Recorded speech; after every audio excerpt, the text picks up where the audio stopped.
Hey, are you looking to upgrade your key life areas and evolve to a higher level of existence? To practically harness personal growth and spirituality in a crazy, busy, imperfect world? Then you've come to the right place. My name is Prash, and this is Urban Spirituality, the show which uniquely fuses ancient wisdom with contemporary self-growth and spiritual disciplines to deliver value-adding tools, traits, and insights to help you unleash your fullest potential. We always keep it real, featuring authentic, unfiltered dialogue with guests from diverse backgrounds to inspire, entertain, and enlighten all who listen. So get ready for your dose of urban spirituality. Be present and let's dive in. Ladies and gentlemen, welcome to another episode of the Urban Spirituality Podcast with your host Prash. And I am delighted to be back. And every once in a while you get a guest who's experienced something quite mystical, something quite profound. And you know that we like to go into that edgy spiritual territory and that kind of metaphysical realm where we can go and start uncovering the secrets of the universe, recognizing the truth that lies within us, answer all the questions that Captain Kirk and Spock went out in space to get, all those cool things. Well, I feel really happy because I have somebody who is playing a part in unlocking some of those mysteries in her own small but powerful way. Our special guest today has secretly been living with chronic sleep paralysis for over 3 decades. She has had to break her silence about this struggle with this phenomenon, which impacts so many people around the world, but it is not spoken about. In many cultures, it is considered highly taboo. And maybe some of you who are watching and tuning into this will know somebody who suffers from sleep paralysis. And we'll discuss definitions as we go along. However, having overcome her own sleep paralysis, the experience has brought about a deeply personal spiritual transformation and spiritual and psychic gifts. She has emerged stronger with continuously unfolding spiritual abilities. And this for me is magical. She's currently working on 2 books where she shares her methods and the ways and the techniques she's used to transform her own life. She's growing an online platform with so many people coming out from countries around the world expressing and resonating with their own sleep challenges and their own gifts that they're discovering by embracing fear and not running away from it. She's also at the forefront of this field, and she's a champion for people with these difficulties, and she's there for people in their time of spiritual and personal needs. She's expanding her brand. She's authoring. She was from South London, but she travels the world. I can say so much more, but I'm going to let her say it. Please show your respects for the wonderful Sheila Pryce Brooks. Sheila, welcome. Thank you, Prash. Thank you. That was wonderful. You're welcome. Sheila, it's great to have you on the show. I know that you spend time between the UK and the West Indies and other places when you're on travels, and obviously your upcoming book tours.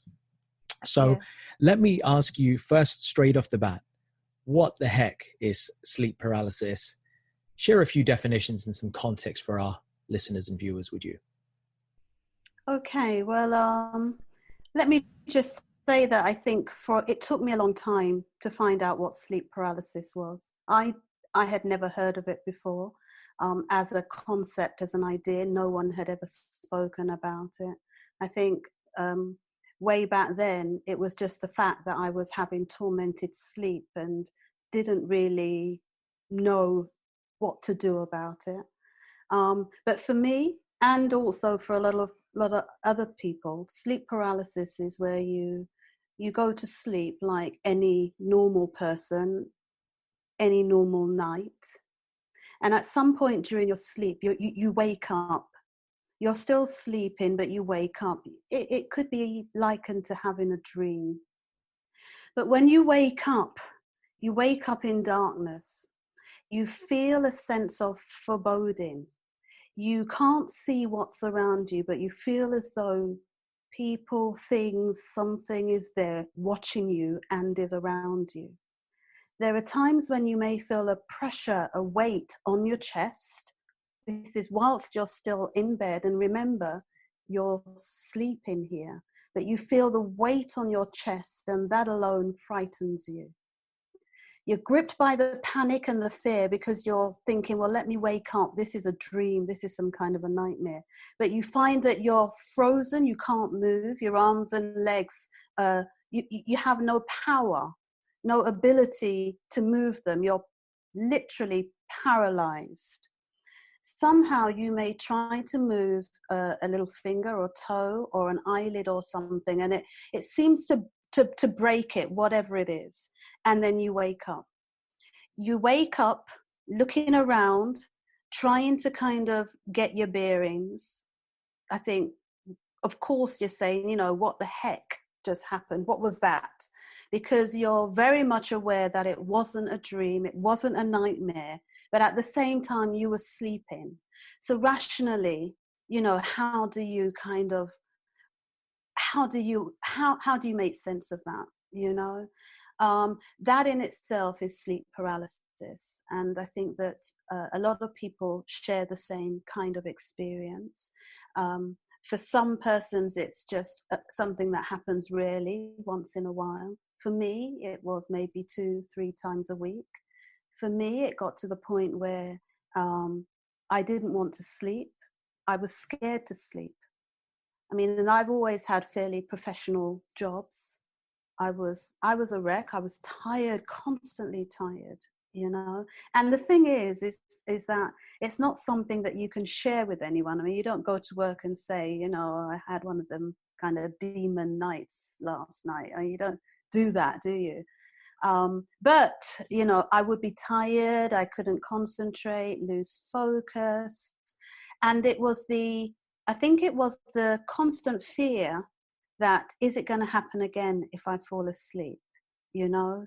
And therefore trying different remedies, different solutions, different ways to try and not let it happen again. And these were very much home remedies and things that I thought I could do to prevent it happening again, you know? I did go to see the doctors at one point. And I did share it with a friend, actually, as well. And both of them said, you know, you're just tired, Sheila, get some sleep, which is really ironic, you know, for them to tell me to get some sleep. And also they said maybe I was just stressed, overworked, that kind of thing, and that's why it was happening. The support was very little, very, very little. I went to the bookstores, looked for books on it, couldn't find anything. I searched the internet.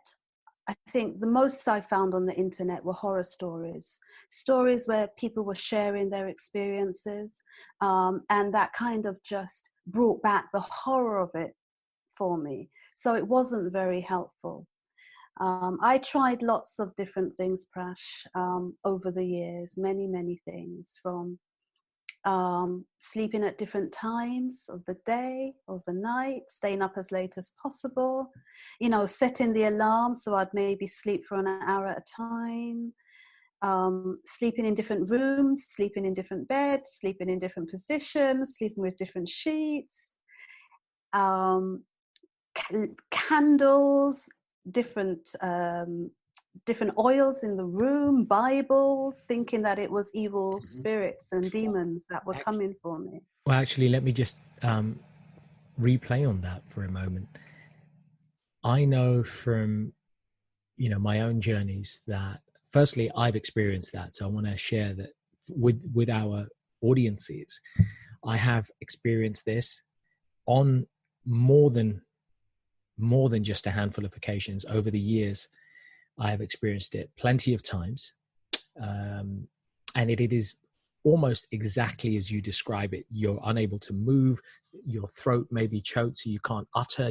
Your vocal cords aren't operating. Your trachea is constricted. Your fingers don't move, and you really feel that there's a weight. And it's funny that you say that, you know, people refer to it as some sort of terror. I mean, another name for it is the night terrors. It's referred to as night terrors, terror in the night. There's many of you may not know, there's an English word called a hag. They refer to certain people as an old hag. It may be it's a derogatory term for somebody who's old. People thought it would come from kind of the old kind of witchcraft times.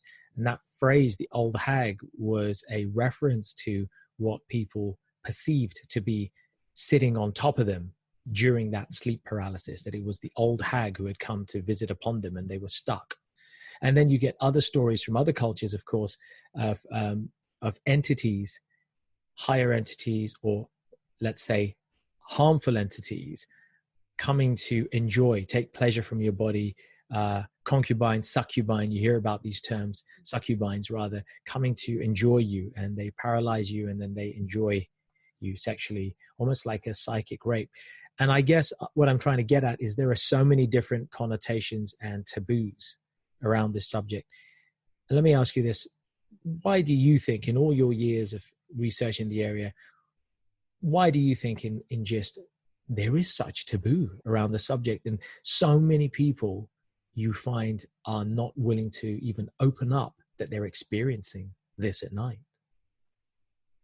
I think that the taboo is really related to the spiritual, non-physical side of it.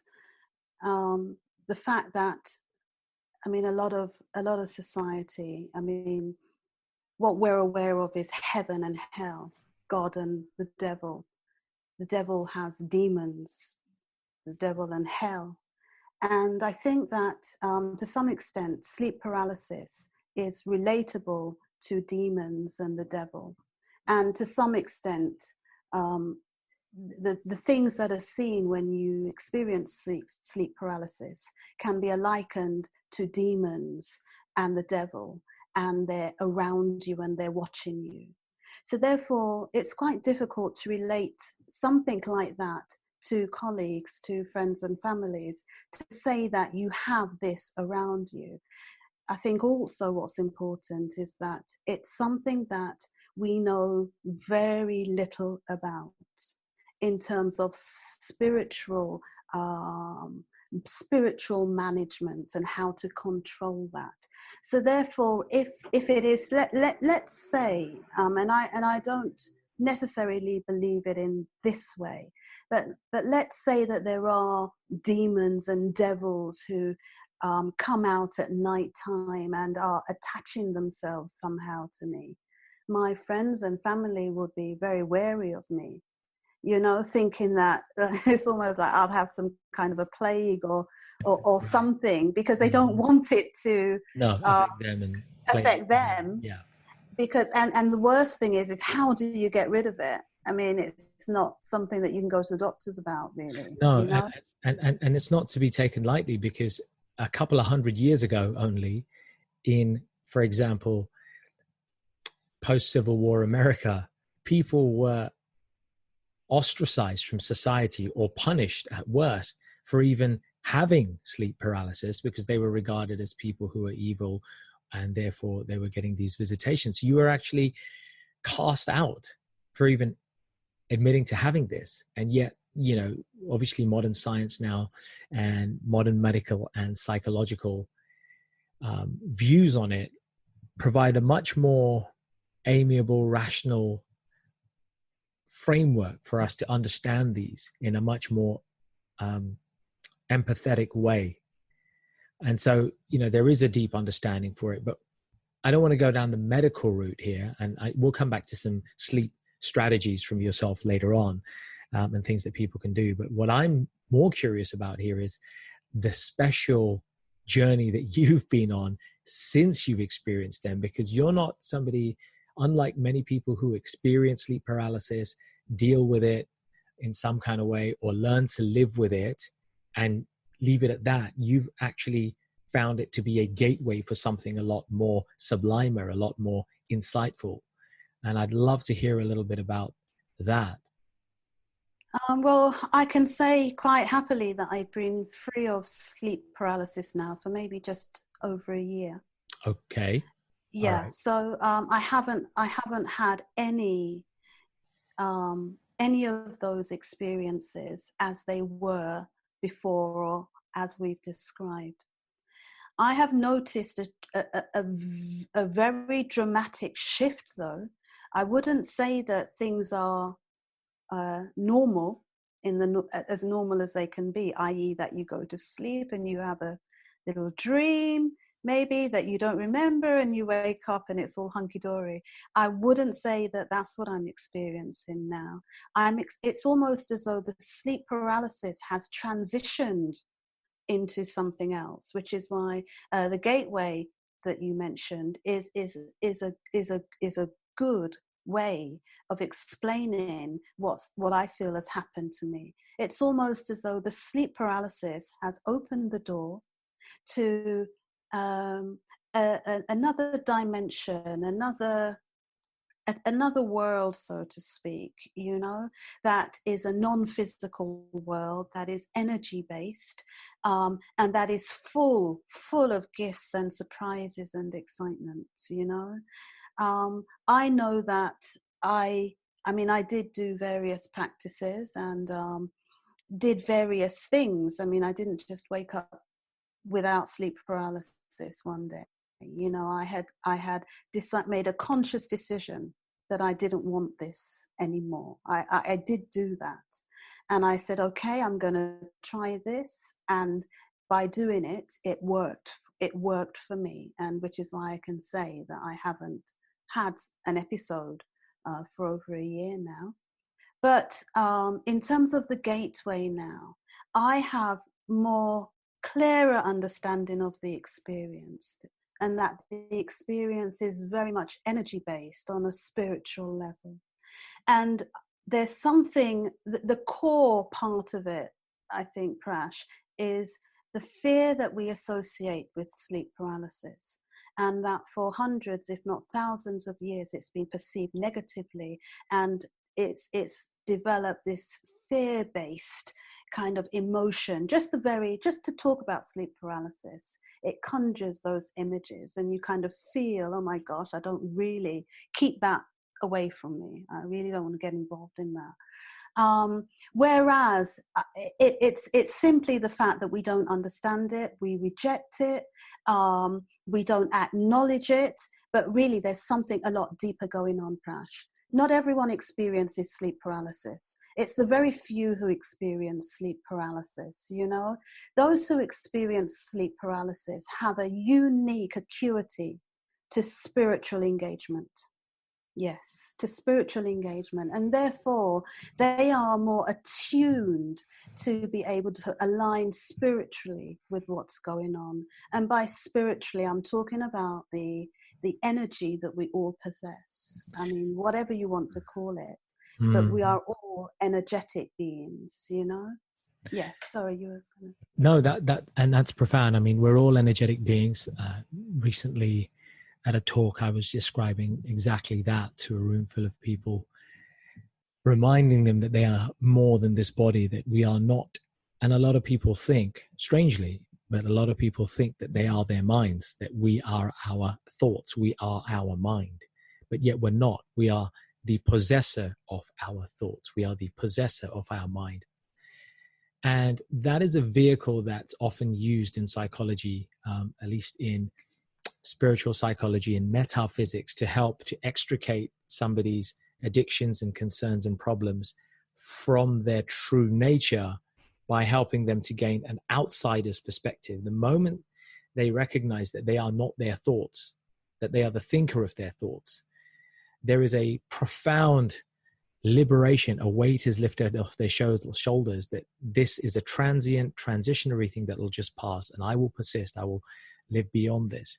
And that speaks to the fact that we are spiritual, energetic beings. We have no beginning, we have no end. We happen to be encased in this vehicle, which may be of black, white, yellow, whatever skin color, whatever country origin. We happen to be encased in a vehicle, but we are actually spiritual beings. And knowing that, what sort of realizations dawned upon you during that sort of gateway and that encounter, through those encounters?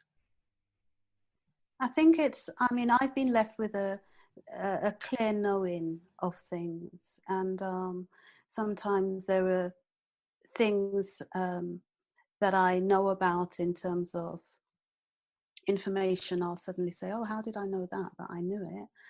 Or there might be something that I know in a precognitive kind of way that is about to happen. Or it might be this firm knowing in a factual way. You could liken it to your intuition telling you something, and you just know that that's how it is, you know. And I think one of the things that I do know is what you just said. Yes, we are energy, spiritual energy, but that there is also that spiritual energy all around us. That much I know. It's all around us. Mm-hmm. It's there for us, and we can tap into it for our benefit. That much I do know, you know. And that's part of what I've learned through the gateway. And so it's almost as though when you sleep, you're able to access more easily on a spiritual level the energy that's around us and engage with it. Yes. Okay, so let me ask you about your realization on fear. Clearly, one big thing that you've learned, sleep paralysis for you has been a powerful vehicle in order to confront fears. And I'm curious to know a little bit about that. That is, how has that sleep paralysis, or how have those experiences reshaped your fear of the dark and your fear of other things in life? How have your fears mitigated or been affected by those experiences? I think fear is perception based, so it's how you perceive things, you Right. know. For a long time, I think I said earlier that sleep paralysis has been perceived negatively as something evil, so therefore that's the expectation. So it's almost as though what you perceive, that's how you expect it to be, you know. For fear, again, I'm very much conscious that it really doesn't exist, fear, apart from in your mind. And once you can control that, once you can dismiss that, then the fear just evaporates. It's not tangible, you know. It's not something that can cause you any harm unless you allow it to do so, you know, unless you let it in, the fear, because it's something that you're perceiving, you are constructing it for yourself, and it's almost unnecessary because there's no need to do it and put yourself through all of that, you know. So I'm now learning that the moment I'm feeling fearful or anxious is self-help methods to calm myself down, Right. to relax, and to know that it's definitely manageable, you know. And I think it's to be confronted. It's to be confronted and overcome.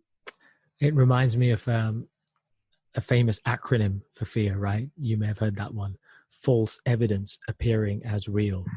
That one? I haven't, but it's good. Take that. You can use that one. False evidence Thanks, appearing as real. Yes, yeah, I remember that.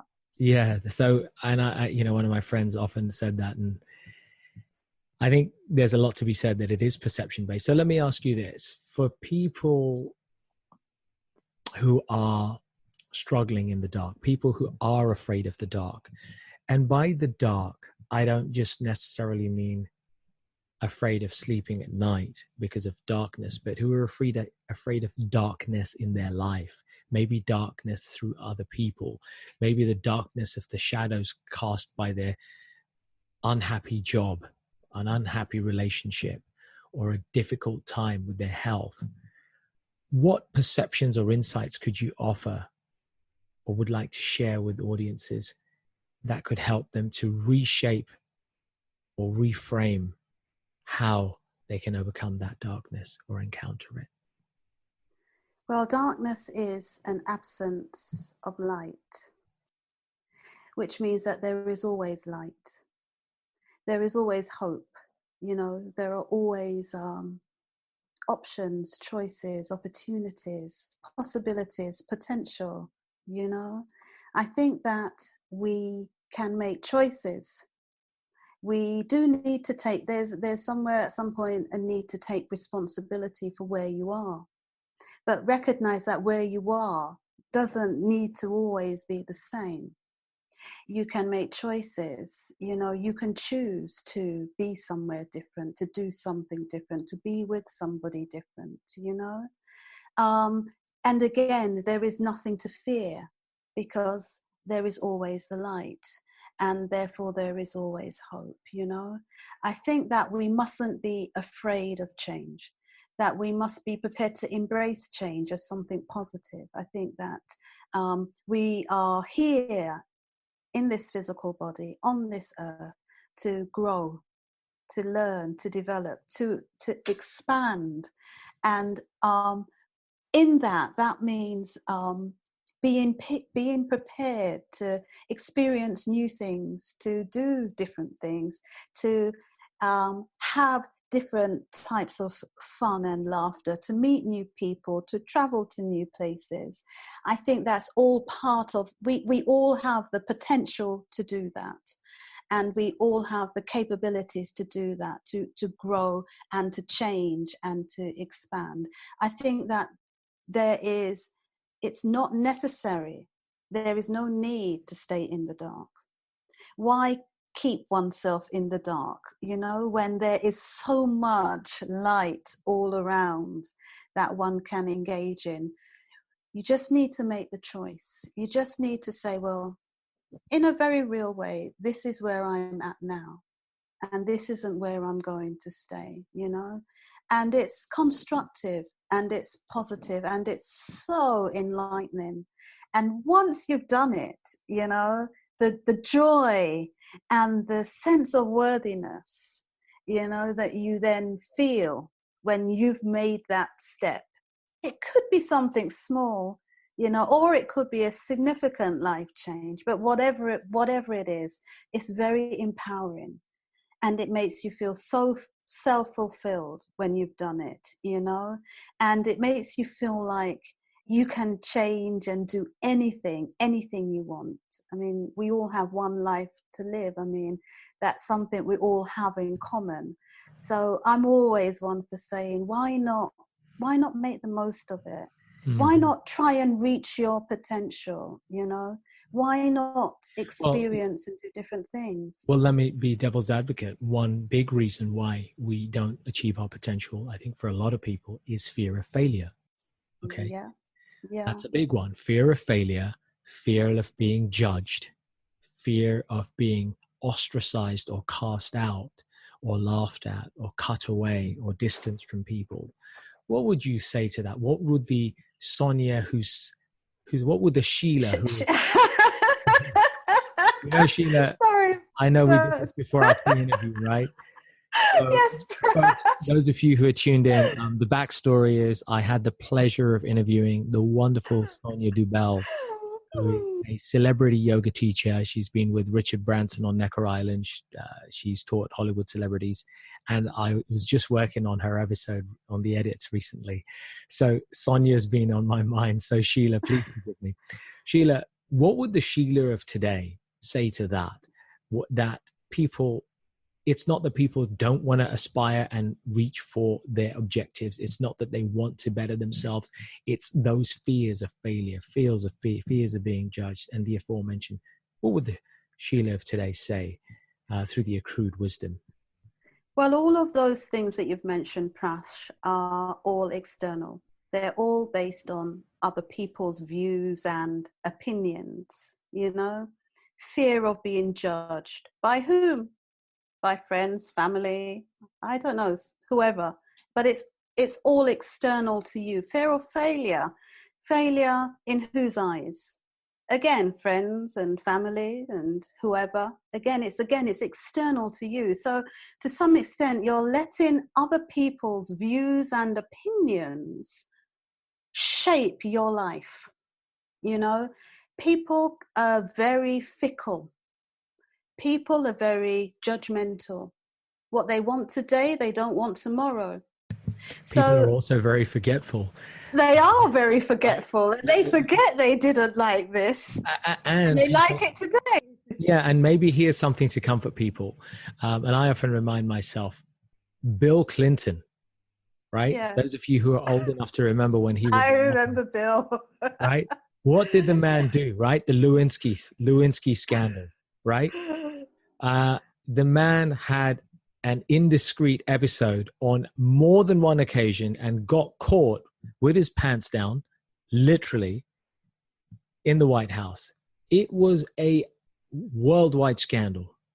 But guess what?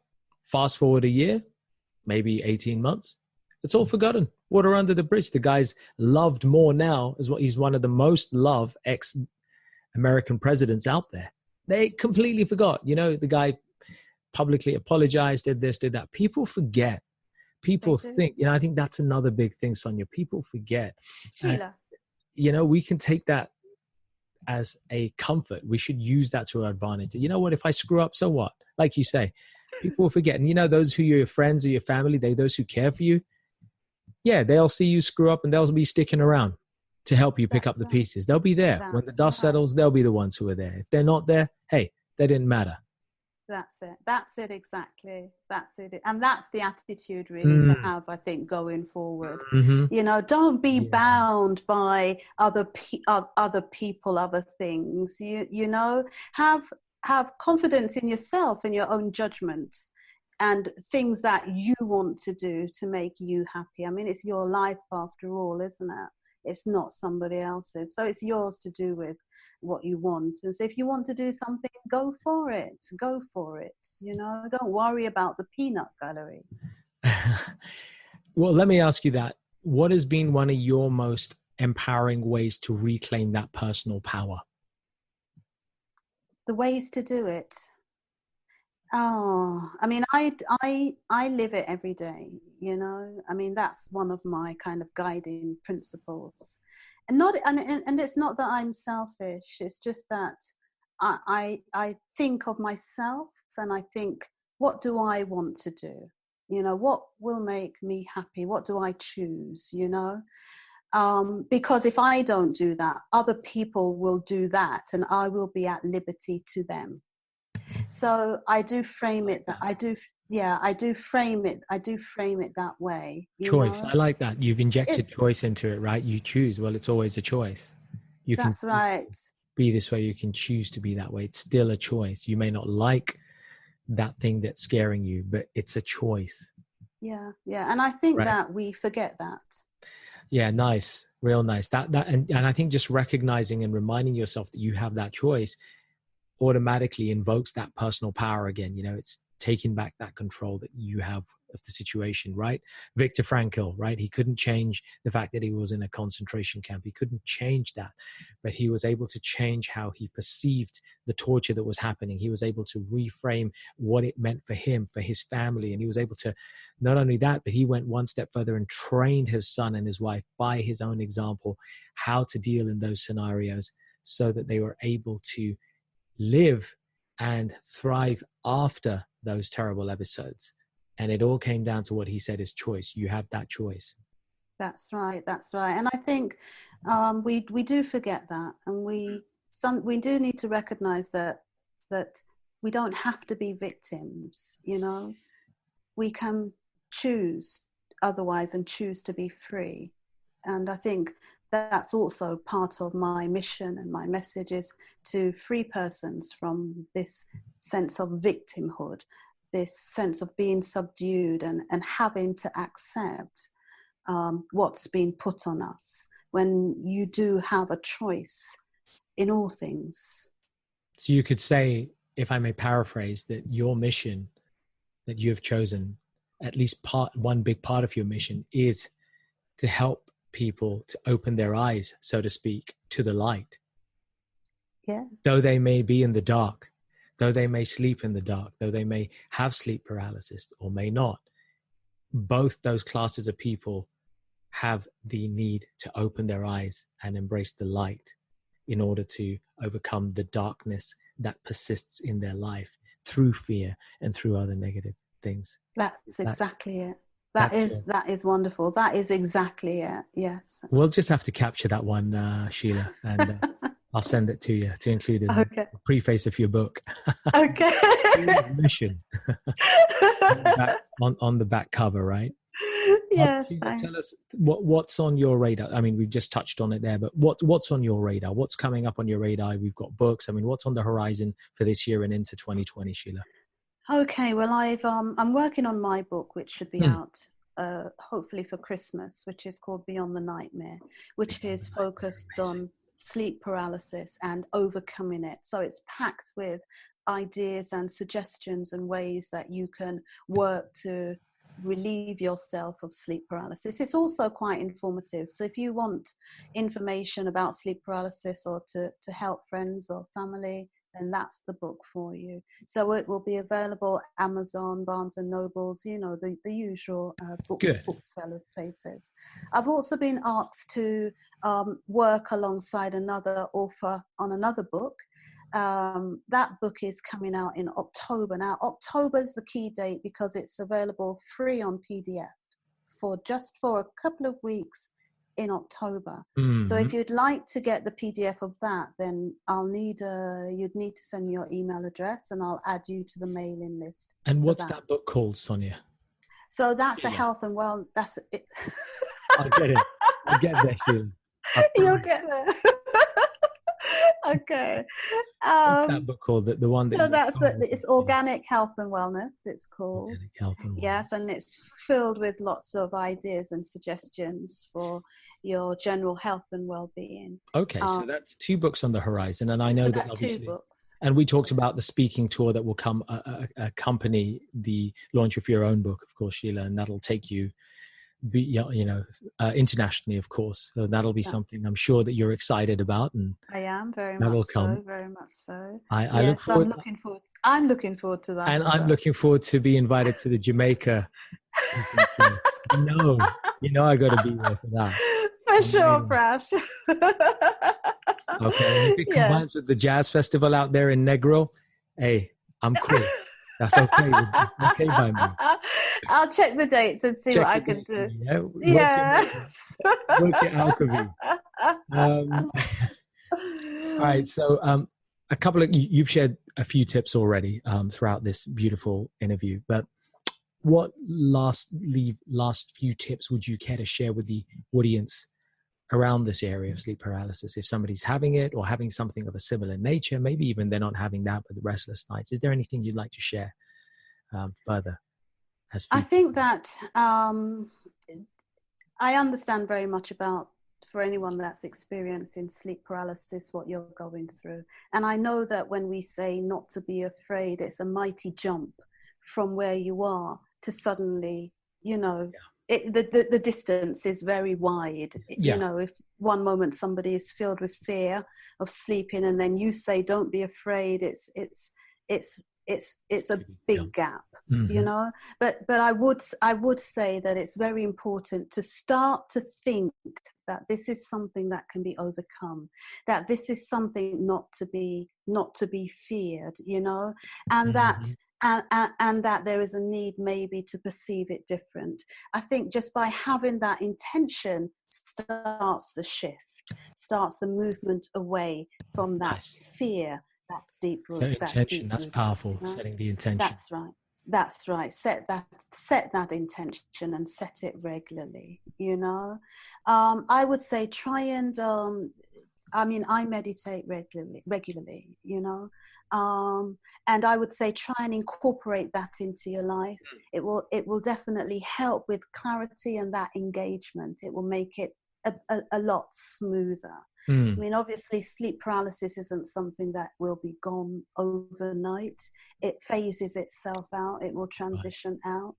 But you should also look out for other hints or signs of some kind of spiritual awakening amidst all of what's going on, and listen to your intuition and listen to yourself as well, I think that's very helpful. I know that those of you who are kind of more in connection with your higher self, those who feel that you're connected with something higher, it's often said in spiritual circles that you can reach out to your guides. Everybody has a guide, a spirit guide. People have higher energetic beings, according to the ancient teachings from all traditions, that there are higher beings. I think most traditions acknowledge that there are higher beings looking after people in at least the human form of life, certainly.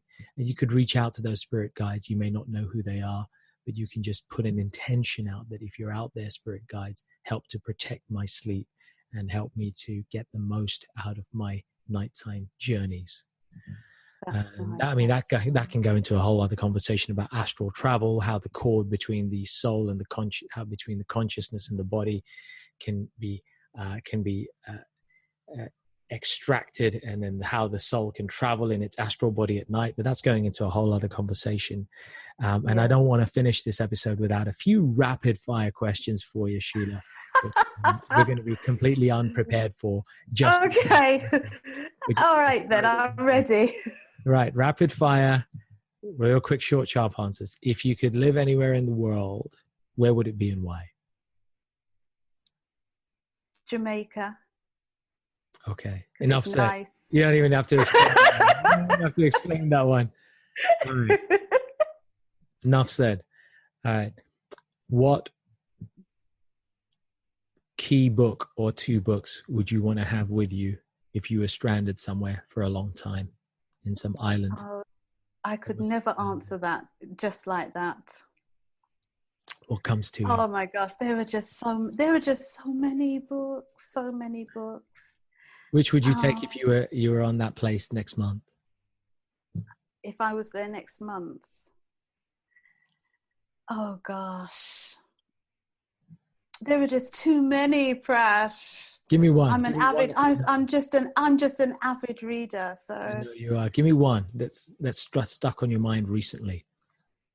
Okay, there was a Nelson Mandela book, his autobiography. I've read that recently, and that was an amazing book. Oh gosh, there's just too many, Prash. All right, let me ask you this: if you could have any superpower that you were granted, right? You could be a superhero for a day.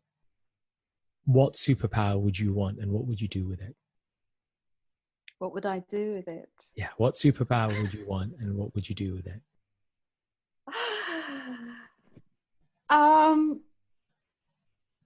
Oh gosh, to be invisible, perhaps, Mm-hmm. or to read people's minds. Okay.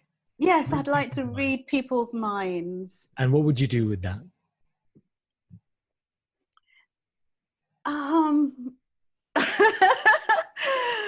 What would I do with it? I'd be able to know what everyone is thinking, and it would be good if no. It would just be good to know what people are thinking. To help them better? To help them better. Okay, love that. Okay. To see where they're at. To see where they're at. I love that. You check in on them so you can help them check themselves and get better. All right, I love that. Yeah. Okay, yeah. One more. One more, Prash. One more. What would the Sheila sitting here today, what one piece of advice would the Sheila of today give the Sheila of 20 years ago?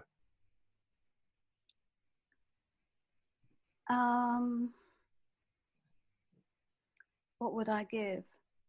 That there's no rush. That everything will come at the right time. Jamaican time. Yes, Jamaican Come on. time.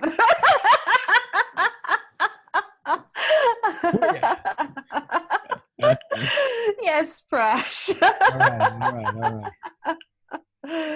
That's great. Can I just say, I'm going to be really cheeky that I do some accents. There's, those who know me know it. And I picked up a kind of Rastafarian accent. I can't say it was Jamaican or not, so it isn't particularly one state, right? But it was just like a Rasta accent. And I picked up that one accent from just one movie, Steven Seagal's Mark for Death. Right back in the early 1990s. I watched that movie and man, them thing, I rocked that accent. Booyakasha. I really picked that up, you know. And I played that in a role. I played a gangster. I played all kind of role, you know. So that was I had to share that with Prash, that sounds really authentic. Just like the real stuff. You can't blame a boy for trying. That was my creative, adventurous, you know, teenage and 20s and gosh, it sounds very good, Prash. Sheila, you're too kind. You know, I was going to call you Sonia there for a sec. I'm going to have at some stage, somewhere along this journey, I'm going to have to hook you up with Sonia, and I should rap, because she's doing hypnobirthing, right? She's an expert in hypnotherapy and birthing and this whole thing around hypnobirthing. You're doing the whole, there's got to be some sort of something there. And between her life in Florida and you up the road in Jamaica, you know, something's got to happen, you know? Yes. All right, Sheila, listen, it's been a pleasure having you on the show. Folks, thank you for being with us till the end and humoring my erratic, funny accent and all the other fun stuff. But on a serious note, we hope that having Sheila shared some of her insights will prove useful to you or someone that you know. And at the very least, it will allow you to get the insights to start to reclaim your personal power and to start to overcome your fear of fear and start to recognize that fear can be embraced and that it is light that we ultimately all come from and that we are. And that by recognizing that, we can start to dissolve that fear and live the life that we truly deserve. Sheila, thank you so much. Folks, thanks so much for listening. Peace out. Namaste. Okay. Prash, can I just say one more thing? I know you've said goodbye. Just my email address. Just my email address. Of course. Sheila, how dare I? Sheila, where can we find out more about you and where do we follow you? Twitter as well, I believe. Okay, so website is Sheila Pryce Brooks, and it's Price with a Y. P-R-Y, yeah. Twitter is S Pryce Brooks. Instagram is Sheila Pryce Brooks. Facebook, Sheila Pryce Brooks. And send me a message. I'm really quite good at getting back to persons, and I'm open to receiving anything, any suggestions, any concerns you have. Just send me a message. I'll get back to you. It's brilliant. We'll make sure that those details are in the notes for the show as well, and people will be able to connect with you straight after. So once again, thanks, Sheila. Thanks for being on the show and shining your light for the audiences. And thank you for being there and for inviting me. Oh, it's been an absolute pleasure. Take care, Sheila. Folks, take care. Hey folks, thanks so much for listening. I really hope you enjoyed this episode, and as with all our episodes, found something to inform, inspire, and empower you in your personal and spiritual journeys in life. As always, feel free to leave a little love through your ratings and comments, subscribe, and share it with those you care about.